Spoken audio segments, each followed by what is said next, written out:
वचन में लिखा कि जब कभी परमेश्वर ने कहा तुम ऐसा करो तो मेरी याद के लिए करो, कि जीसस क्राइस्ट ने एक रात पहले क्रूसिफिकेशन शुक्रवार को कल थी और आज रात प्रभु यीशु मसीह उस भोज को अपने चेलों के साथ ले रहे थे। उस भोज में जब परमेश्वर चेलों के साथ खा रहे थे तो उस टेबल के ऊपर, जो आज आपने प्ले में भी देखा होगा, आपको मालूम है कि जीसस को पकड़वाने वाला चेला था यहूदा इस्करियोती, वो भी उसी मेज के ऊपर था। और जीसस को यह मालूम था कि ये चेला मुझे पकड़वाएगा। इमेजिन करो आप कहीं बैठे हों और आपको मालूम हो कि ये आदमी आपको मारने का प्लान कर रहा है और वो आपके सामने बैठा है और आपको उसका पूरा प्लान मालूम है।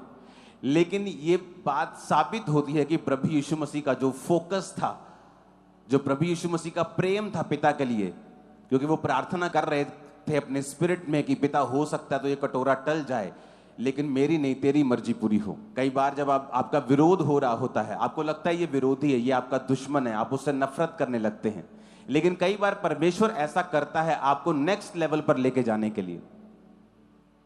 परमेश्वर कई बार ये ऐसा करता है आपके विश्वास को परखने के लिए, आपकी सामर्थ्य को बढ़ाने के लिए। लेकिन जब आप नफरत करने लगते हैं लोगों से, आप परमेश्वर की उस डिवाइन प्लान को भूल जाते हैं कि परमेश्वर ऐसा आपके साथ क्यों कर रहा है।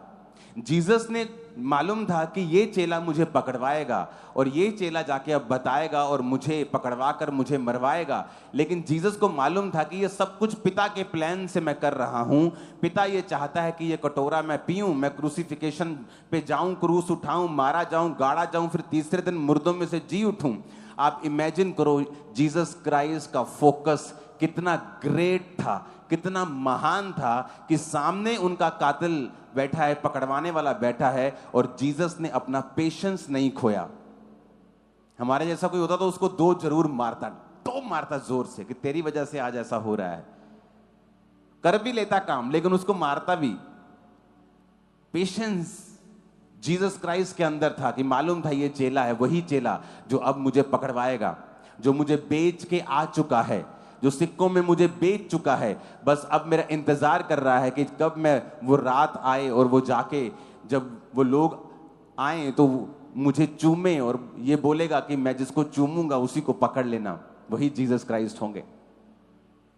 अब इमेजिन करो जब जीसस उस मेज के ऊपर थे तो जीसस को मालूम था कि यही चेला मुझे पकड़वाएगा, और फिर भी जीसस ने उसको गाली नहीं दी, जीसस ने उसको धमकी नहीं दी, उसको नरक जाने का थ्रेट नहीं दिया, उसको टांग टूटने का थ्रेट नहीं दिया, उसको मरने का थ्रेट नहीं दिया, उसको गाली नहीं दी, उसको श्रापित नहीं किया। बस यही कहा कि भला होता कि तू वो ना होता, कि ये पाप तुझसे ना होता। इमेजिन करो जब आप उस भोज को, जीसस ने कहा ये मेरा शरीर है, ये मेरा लहू है। जीसस ने कहा जो मुझे खाएगा वो मेरे जैसा बन जाएगा, मेरा जीवन उसमें प्रवेश करेगा। एक आदमी को अल्जाइमर नाम की डिजीज हो गई। जब अल्जाइमर होता है तो वो आदमी बूढ़ा, अपनी उम्र से अधिक बूढ़ा हो जाता है, हर चीज उसकी लो हो जाती है, मरने के कगार पे वो पहुंच जाता है। उसके फैमिली मेंबर्स ने उसे होली कम्युनियन के बारे में बताया कि जीसस ने कहा जो मेरा बदन खाएगा, मेरा लहू पिएगा, उसमें जीवन है। ये कोई सांकेतिक चीज नहीं है, सिंबॉलिक नहीं है, ये रियल है। जीसस ने कहा आपके ब्लड में अगर टेस्ट किया जाए तो आपके ब्लड के टेस्ट को देखकर डॉक्टर लोग बता देंगे कि आप क्या खाते हैं। आपके यूरिक एसिड लेवल अगर ज्यादा है वो बता देंगे आप चिकन ज्यादा खाते हैं, आप पनीर ज्यादा खाते हैं, या आप दाल ज्यादा खाते हैं। तो आपके ब्लड लेवल से, ब्लड से सब बता देते, क्योंकि आपके ब्लड में वही है जो आपने खाया है। तो जब हम जीसस को खाते हैं हमारे ब्लड में फिर जीसस ही आ जाते हैं, जीसस की लाइफ आ जाती है। तो जीसस ने क्या कहा कि जो मुझे खाएगा उसमें जीवन बना रहेगा। यीशु ने खुद कहा है कि अगर तुम खाओगे तो मेरा जीवन तुम में आ जाएगा। कौन सा जीवन? अब आप देख लो जीसस का जीवन कैसा था, कैसा था परमेश्वर का जीवन। अब जब अब यूहन्ना 6 उसकी 53 आयत को पढ़ते, यीशु ने उनसे कहा, मैं तुमसे सच सच कहता हूं, जब तक तुम मनुष्य के पुत्र का मांस ना खाओ और उसका लहू ना पियो तो तुम में जीवन नहीं है। परमेश्वर ने कहा, मेरा मांस और मेरा लहू तुम्हें खाना पड़ेगा। जो मेरा मांस खाता और लहू पीता अनंत जीवन उसका है और मैं अंतिम दिन उसे जिला उठाऊंगा। और आप जानते हैं, इस बात को सुनने के बाद चेलों ने ठोकर खाई। कहते ये कैसे हो सकता है, ये कैसे हो सकता है, हम किसी मनुष्य का मांस और लहू हम क्यों खा सकते हैं। लेकिन जीसस ने कहा, ये मेरा शरीर है। रोटी को लिया और तोड़ा कि ये तुम्हारे लिए मेरा शरीर तोड़ा जाता है। यानी एक सेक्रीफाइस है, ये एक बलिदान है जो क्रूस के ऊपर मेरे शरीर का होगा तुम्हारे लिए। परमेश्वर ने कहा, ये लहू का बलिदान तुम्हारे लिए होगा कि तुम्हारे पापों के कारण मेरा जवानी का जो गाढ़ा लहू है वो बहाया जाएगा। हालेलुया। और वचन कहता है, परमेश्वर ने कहा, यह नई वाचा का लहू है। जब आप लहू को पीते हैं आप ग्रेस में प्रवेश कर जाते हैं। कौन सी ग्रेस? कि आप पुराने नियम में किसी किसी पर आत्मा उतरता था, किसी किसी के ऊपर परमेश्वर की कृपा होती थी, पर परमेश्वर ने कहा, जो मेरा लहू पिएगा, मेरा बदन खाएगा और इस नई ग्रेस, नई वाचा के लहू के ऊपर विश्वास करेगा, अब जो कोई परमेश्वर को ग्रहण करेगा उसके ऊपर ग्रेस आ जाएगी। अब उसे पुरानी व्यवस्था के अनुसार नहीं जीना पड़ेगा। अब किसी किसी के आत्मा नहीं आएगा, सब मनुष्यों के ऊपर मेरा आत्मा उंडेला जाएगा। तुम्हारे बेटे बेटियां भविष्यवाणी करेंगे, तुम्हारे दास दासी के ऊपर परमेश्वर ने कहा, मैं अपना आत्मा उंडेलूंगा। वो उन्हीं लोगों के लिए कहा जो उसके लहू को और उसके बदन को खाते हैं और परमेश्वर की कुर्बानी को रिसीव करते हैं। परमेश्वर ने कहा, जो इस कुर्बानी को ग्रहण करेंगे, मेरे भोज को खाएंगे, मेरे लहू को पिएंगे, वो नई वाचा में प्रवेश कर जाएंगे। अब आप खुद एक याजक हैं, आप खुद एक राजा हैं। आपको परमेश्वर के पास जाने के लिए किसी याजक की जरूरत नहीं है। आपको पाप माफ करवाने के लिए मेरे पास आने की जरूरत नहीं है। बाइबल कहती है कि एक दूसरे के सामने अपने पापों को मान लो, लेकिन अब आप डायरेक्ट परमेश्वर से प्रार्थना कर सकते हैं, डायरेक्ट परमेश्वर से पापों को माफ करवा सकते हैं, डायरेक्ट परमेश्वर के अनुग्रह के सिंहासन सामने जाकर मांग सकते हैं जो आपको चाहिए। आमीन। और परमेश्वर ने क्या कहा? परमेश्वर ने कहा कि ऐसी चीजें तुम जब इकट्ठे होते हो किया करो। यूनिटी सिखा, परमेश्वर में यूनिटी में रखना चाहते हैं, एक मन रखना चाहते हैं। पुरानी कलीसिया बाइबल कहती है, एक चित्त, एक मन, एक मनसा थी, कोई अलग मनसा नहीं थी। मेरी मनसा भी सुसमाचार प्रचार की है कि लोगों को बताएं, भारत के लोगों को बताएं कि प्रभु यीशु मसीह धर्म परिवर्तन करने नहीं आए हैं। वो धर्म परिवर्तन करने आए होते तो हम बताते कि हाँ, हम अब आपका धर्म परिवर्तन करना चाहते। किस चीज का डर है हमें? किसी चीज का नहीं। लेकिन परमेश्वर ने कहा, वो एक नया धर्म बनाने के लिए नहीं आया, वो आपको जीवन देने के लिए आया। हम सुसमाचार लोगों को सुनाएं कि प्रभु यीशु मसीह तुम्हारे कलेशों से छुटकारा देने के लिए, तुम्हारी बीमारियों से तुम्हें आजाद करने के लिए, तुम्हें शांति देने के लिए उन्होंने सब कुछ सहा है। तो वचन क्या कहता है? परमेश्वर कहता है, अगर तुम मेरा लहू पियोगे, मेरा मांस खाओगे तो तुम में जीवन बना रहेगा। आज जब हम परमेश्वर के लहू को लेते हैं तो वचन ये भी हमें कहता है, जब हम कुरिन्थियों की उस आयत को फिर से पढ़ते हैं तो उसमें लिखा हुआ है, 26 आयत में लिखा है, पहला कुरिन्थियों 11 उसकी 26, कहता है, जब तुम ये रोटी और कटोरे में से पीते हो, प्रभु की मृत्यु को जब तक वो ना आए प्रचार करते हो। जो कोई अनुचित रीति से प्रभु की रोटी खाए, कटोरे में से पिए, वह प्रभु की देह और लहू का अपराधी ठहरेगा। इसलिए मनुष्य अपने आप को जांच ले कि इस रीति से रोटी में से खाए और कटोरे में से पिए, क्योंकि जो कोई खाते पीते समय प्रभु की देह को ना पहचानेगा, वह अपने खाने और पीने से अपने ऊपर दंड लेके आता है। हालेलुया। यानी जब हम इकट्ठे होते हैं यूनिटी के लिए, हम यूनिटी में आते हैं, हम प्रभु भोज लेने के लिए, हम घरों में भी इसे ले सकते हैं। तो परमेश्वर ने क्या कहा कि तुम अपने आप को जांचोगे, देह को जांचना, जांच कर रोटी खाए। इसका मतलब क्या? कि मैं अपने आप को जांचूं कि क्या मैं सचमुच परमेश्वर की देह से प्यार करता हूं, उसकी देह को मैं खा रहा हूं। आप भी परमेश्वर की देह हैं। जब मैं आपकी बदनामी करता हूं तो एक्चुअल में परमेश्वर की देह की बदनामी करता हूं। जब मैं अपनी आशीष को किसी गरीब विश्वासी को शर्मिंदा करने के लिए इस्तेमाल करता हूं, मैं परमेश्वर की देह की बदनामी करता हूं। तो वचन कहता है, तुम अपने ऊपर दंड लेके आओगे और बीमार रहोगे अगर प्रभु की देह को नहीं पहचानोगे। तो वचन कहता है, जो कोई प्रभु का देह खाएगा और लहू पिएगा उसमें जीवन होगा। यही वचन उसको दिया गया। जब अल्जाइमर नाम की डिजीज उसे हुई, वचन दिया गया कि परमेश्वर चाहता है कि तू चंगा हो। उसने लहू को बहाया, उसने तेरे लिए बदन दिया है। वो बदन और लहू को लेना शुरू हो गया। जब 3 दिन लगातार उसने घर बैठे परमेश्वर का बदन लिया और रोज लहू लिया, घर बैठा रहता था। कोई ऐसे पेशेंट चल नहीं सकते ज्यादा, वो लो होने शुरू होते हैं और मर जाते हैं। तो जब उसने बदन लिया, परमेश्वर ये तेरा शरीर है जो मेरे लिए तोड़ा गया, ये तूने इसीलिए तोड़ा कि मैं शारीरिक रूप से कमजोर ना रहूं। अगर परमेश्वर ने सिर्फ पाप माफ करवाने होते, वो सिर्फ लहू बहाता, कि कोई आता और परमेश्वर को मारता कि उसका सारा लहू बह जाता। लेकिन वचन ये कहता है कि उसकी सुंदरता आदमियों के जैसे नहीं रह गई थी जब प्रभु यीशु मसीह को कोड़े मारे गए थे। उसका मुंह, उसकी पीठ, जब 39 कोड़े लगे थे तो एक एक कोड़े से 40-40, 50-50 ग्राम मांस बाहर आता था। तो बाइबल कहती है वो पहचान भी नहीं पा रहे थे कि ये वही प्रभु यीशु मसीह है। तो वचन कहता है उसने जानबूझ के उन कोड़ों को खाया ताकि हम शारीरिक रूप से स्वस्थ हो सकें और डिवाइन हीलिंग में चल सकें। जब भी शैतान आपके दिल में डाले कि परमेश्वर की इच्छा नहीं है कि तू चंगा हो, परमेश्वर की इच्छा है कि नए विश्वासियों को परमेश्वर चंगा करता है विश्वास में बनने के लिए, लेकिन पुराने विश्वासियों को वो हीलिंग देने में इतना नहीं सोचना चाहिए। नहीं नहीं नहीं, ऐसा नहीं है, ये शैतान की चाल है।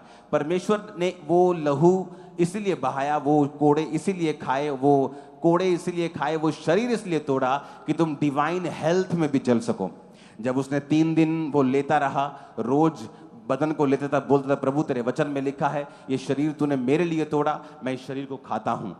जूस को लेता था, बोलता था परमेश्वर ये जूस नहीं तेरा लहू है जो तूने मेरे लिए बहाया। रोज वो उसे पीता था।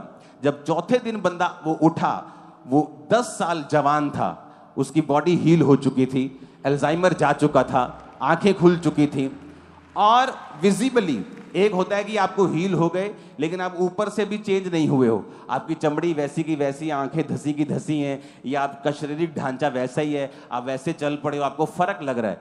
कहता विजिबली फर्क था, दिखने में फर्क लग रहा था, चमड़ी जवान हो रही थी, आंखें बाहर आ रही थी, जवान लग रहा था, चल रहा था। और वो आदमी पूरी तरह से आज हील हो चुका है, चंगा हो चुका है, ऐसी एक बीमारी से जिसका इलाज मेडिकल साइंस के पास भी नहीं है। कारण क्या? प्रभु भोज।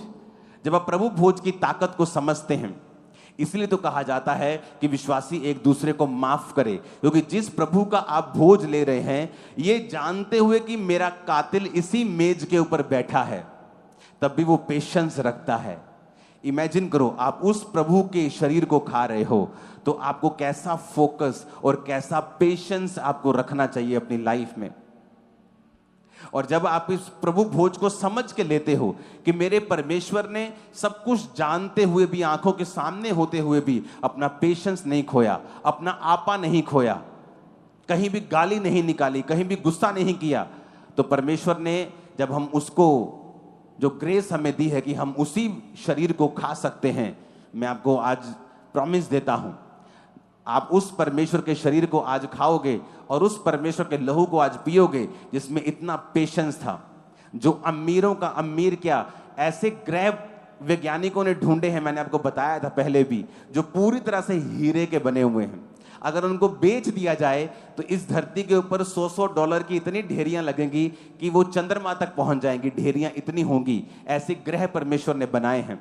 वो इतना अमीर परमेश्वर है, लेकिन एक गरीब घर में जन्म लेता है, एक आम घर में जन्म लेता है, ताकि वो ऐसा ना लोग बोलें कि परमेश्वर को क्या मालूम गरीबी क्या होती है, उसको क्या मालूम दुख क्या होता है, शारीरिक पीड़ा क्या होती है, बीमारी की पीड़ा क्या होती है। बाइबल कहती प्रभु यीशु मसीह ने हर वो चीज सही है जो एक आम आदमी सहता है। वो एक गरीब घर में, आम घर में जन्म लेते हैं, वो अपने पिता के साथ काम करते हैं, वही काम जो उनके पिता कारपेंटरी का करते हैं वही जीसस क्राइस्ट करते हैं, वही कोड़े वो खाते हैं, शारीरिक पीड़ा को सहते हैं। मानसिक पीड़ा इतनी थी परमेश्वर को, लोग बोलते हैं कि परमेश्वर को मानसिक पीड़ा कैसे हो सकती है। जानबूझ के यहोवा पिता ने उनको मानसिक पीड़ा से निकाला। क्यों? बाइबल कहती जब परमेश्वर गसमनी के बाग में थे तो वचन कहता है कि प्रभु कह रहे थे पिता हो सकता तो कटोरा टल जाए, और कुछ मूर्ख लोग जिनको बाइबल के बारे में पता नहीं कहते हैं कि ले वो तो आप कह रहे सी परमेश्वर ਨੂੰ, ਉਹ ਤਾਂ ਆਪ ਕਹਿੰਦਾ ਫਿਰਦਾ ਸੀ प्रभु जी, वो डरता सी परमेश्वर तक कि ऐदा ना होवे, सलीबी मौत टल जाए। वो पीड़ा के बारे में यीशु मसीह नहीं कह रहे थे। यीशु मसीह इसलिए दुखी नहीं थे कि कल मुझे क्रूस उठाना पड़ेगा या मेरे को मार पड़ेगी, वो इसलिए दुखी थे कि वचन कहता है जो काठ पर लटकाया जाएगा वो श्रापित है। वो जो काठ पे लटकाया जाता है वो श्रापित है। जब एक बंदा श्रापित हो जाता है तो वचन कहता है कि यहोवा परमेश्वर इतना पवित्र है कि वो श्रापित को देखता नहीं। तो यीशु मसीह को मालूम था कि कल जब मैं क्रूस पर चढ़ाया जाऊंगा तो कुछ देर के लिए पिता अपनी पीठ फेर लेगा, अपना मुंह मुझसे हटा लेगा और अपनी पीठ मेरी ओर कर लेगा। वो पीड़ा थी प्रभु यीशु मसीह के अंदर जुदाई की, कि परमेश्वर नहीं चाहते थे कि चाहे वो 2 पल हो, चाहे वो आधा घंटा हो, 5 मिनट हो, वो कुछ भी हो, कि मैं 1 सेकंड के लिए भी पिता से अलग ना हो। ये परमेश्वर की पीड़ा थी। प्रभु कह रहे थे कि हे पिता, हो सकता है तो ये कटोरा टल जाए, पर मेरी नहीं तेरी इच्छा पूरी हो। लेकिन प्रभु यहोवा ये चाहते थे कि प्रभु यीशु मसीह इस मानसिक पीड़ा से निकले। और वचन कहता है कि जब प्रभु यीशु मसीह इस मानसिक पीड़ा से निकल रहे थे कि पिता, हो सकता है तो ये ऐसी चीज हट जाए, लेकिन तेरी इच्छा पूरी हो, तो वचन कहता है कि खून उनके माथे में से, उनके बदन में से खून पसीने के साथ, इतना स्ट्रेस लेवल हाई था कि वो खून बाहर आ रहा था उनकी चमड़ी में से होकर। इतना स्ट्रेस लेवल जो था परमेश्वर का, वो जाहिर हो रहा था कि परमेश्वर इस समय मानसिक पीड़ा में से होकर गुजर रहे हैं। अगले दिन वो शारीरिक पीड़ा से, आत्मिक पीड़ा से होकर गुजरे। उसने सारी पीड़ाएं सही, आम घर में पैदा हुए, गरीबी को देखा, दुखों को देखा, बीमारी को देखा। जब बाइबल कहती है कि उन पर कोड़े बरस रहे थे, तो बाइबल कहती है उसकी सुंदरता आदमियों के जैसी नहीं रह गई थी, उसको पेन हो रहा था। हर एक चीज परमेश्वर ने सह ली थी। किसके लिए? आपके लिए। और जब आज आप उस भोज को खाते हैं, उस लहू को पीते हैं, आप एक तो जीसस क्राइस्ट के जैसा स्वभाव अपने अंदर पाते हैं। आप स्ट्रांग लाइफ को फील करेंगे कि आपकी स्पिरिचुअल लाइफ स्ट्रांग हुई है और ताकतवर हुई है। आप जीसस के जैसा पेशेंस पाएंगे, जीसस के जैसा फोकस पाएंगे, जीसस के जैसी दलेरी भी आज आपके अंदर आएगी। और मैं आपको बता रहा हूं, ये मेरी लाइफ का पर्सनल एक्सपीरियंस है। आप जब आत्मिक चीजें करते जाते हैं, कई बार आपको आपकी लाइफ में बीमारी एंटर करती है, या कोई परीक्षा एंटर करती है, या कोई ऐसी अनहोनी घटना आपके साथ होती है और आप सोचते हैं कि ये मेरे साथ क्यों ऐसा हो रहा है। आप प्रार्थना करते हैं, आप दुनियावी चीजें भी जो आपको करना है, आप मेडिसिन खाते हैं, कुछ भी करते हैं, दुनियावी तरीके से अपनी प्रॉब्लम को सॉल्व करने का यत्न करते हैं। लेकिन अगर आप आत्मिक चीजें करते जाएंगे, मैं आपको बता रहा हूं, ये प्रोफेसी है, परमेश्वर आपको सरप्राइज देंगे एक दिन अचानक से। और वो सरप्राइज उस दिन होगा जिस दिन आपने एक्सपेक्ट नहीं किया होगा। वो काम उस दिन होगा जब आपने सोचा भी नहीं होगा। आप सोचेंगे कि हाँ, अब मुझे अगले महीने और सफर करना है, लेकिन सडनली परमेश्वर का आत्मा आपको छुएगा और बड़े काम आपकी लाइफ में करके आपको छुटकारे की तरफ लेके जाएगा। और ऐसा तब होता है जब आप अपनी आत्मिक पोजीशन को छोड़ते नहीं हैं, आप अपनी आत्मिक चीजों को छोड़ते नहीं हैं, आप प्रार्थना करना नहीं छोड़ते हैं, आप बाइबल पढ़ना नहीं छोड़ते, आप पवित्रताई के सिद्धांत को छोड़ते नहीं हैं, आप परमेश्वर के साथ समय को बिताते हैं।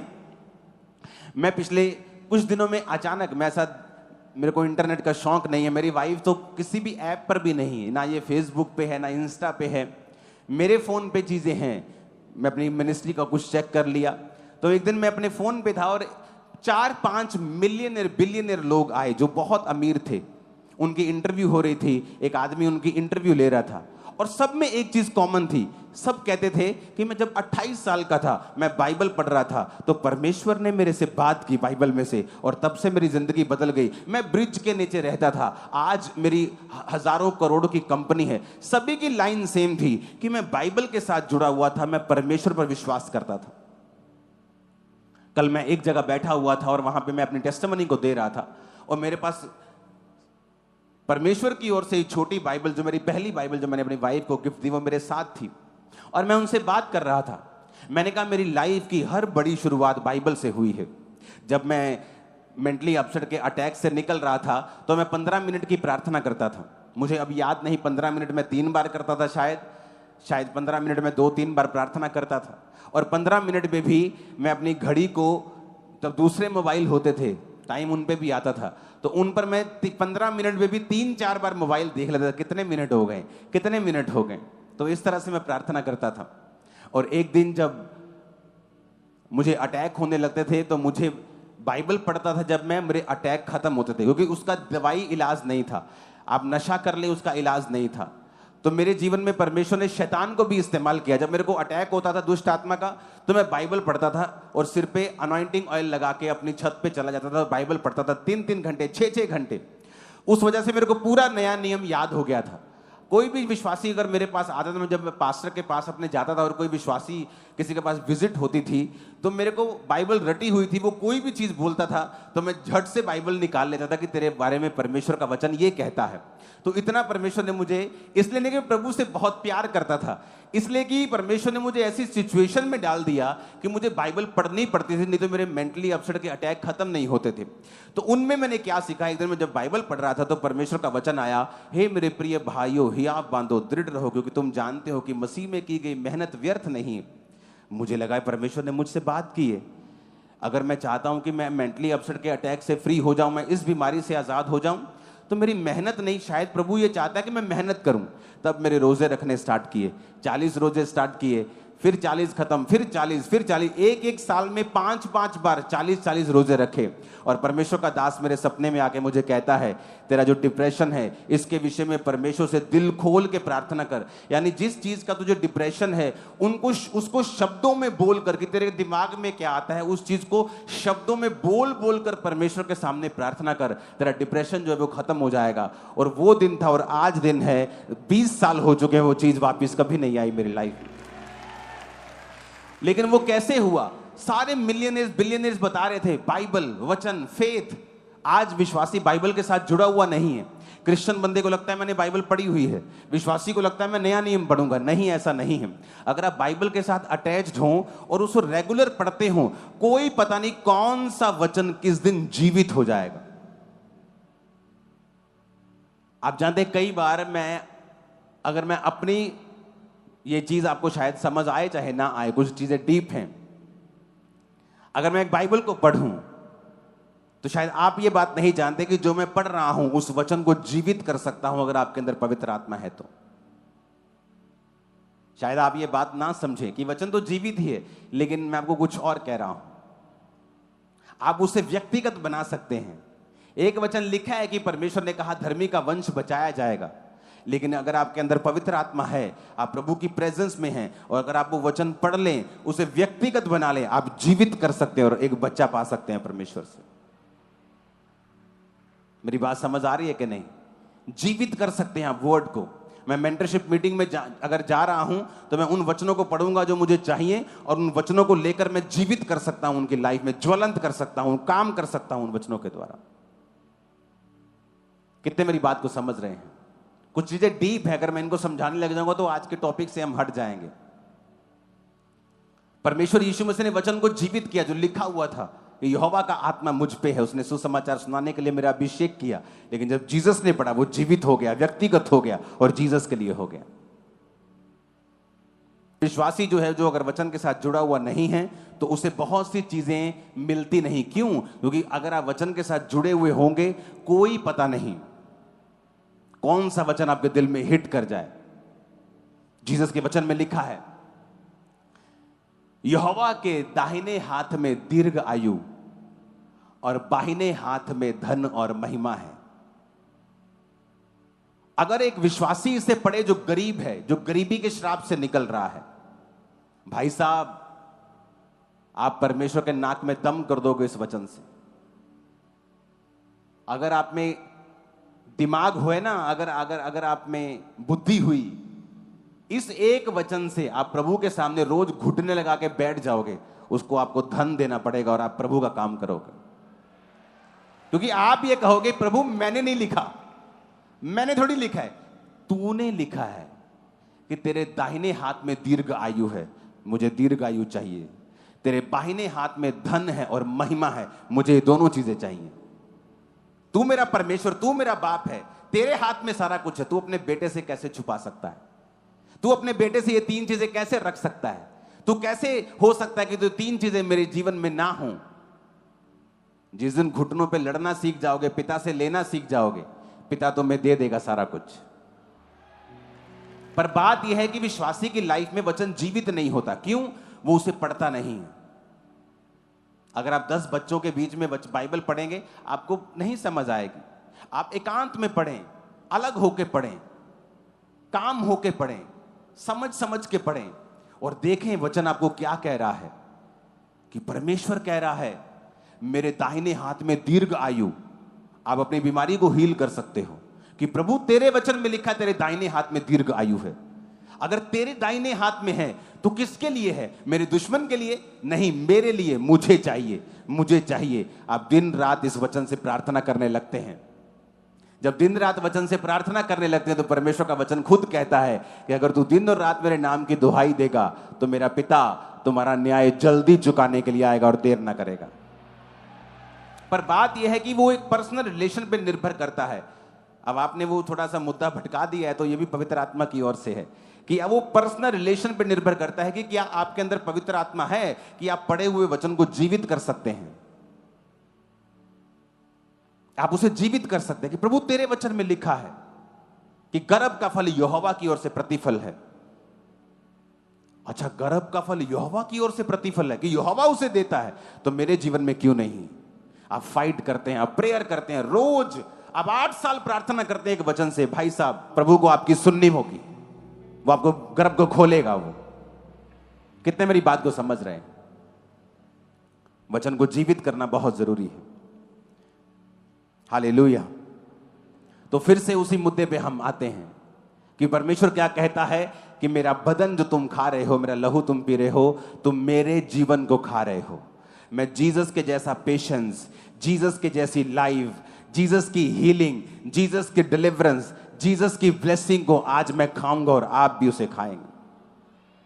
आज आपकी लाइफ का मोस्ट ब्लेस्ड डे, सबसे ज्यादा आशीषित दिन है आज यीशु के नाम में। सबसे ज्यादा खूबसूरत दिन है आज यीशु मसीह के नाम में। लग नहीं रहा आपको खूबसूरत? सबसे मेरे को तो फील हो रहा है, लग रहा है, दिख रहा है, समझ आ रहा है, आत्मा में, शरीर में भी। हालेलुया। उसने कहा मेरा बदन तुम खाओगे। अब जब हम उसका शरीर खा रहे हैं, हम हीलिंग को खा रहे हैं, उसकी लाइफ को खा रहे हैं।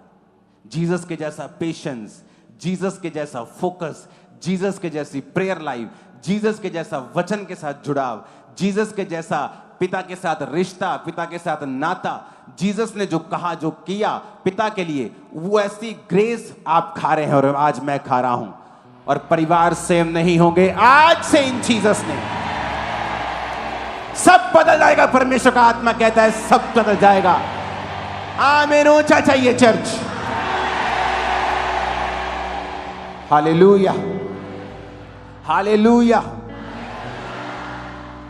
मैंने अपनी लाइफ में एक्सपीरियंस किया है चीजों को, एक बार नहीं कितनी बार, जब ऐसी चीजें हुई हैं मेडिकली जिनका हल नहीं है, और प्रार्थना, उपवास, चीजें खत्म।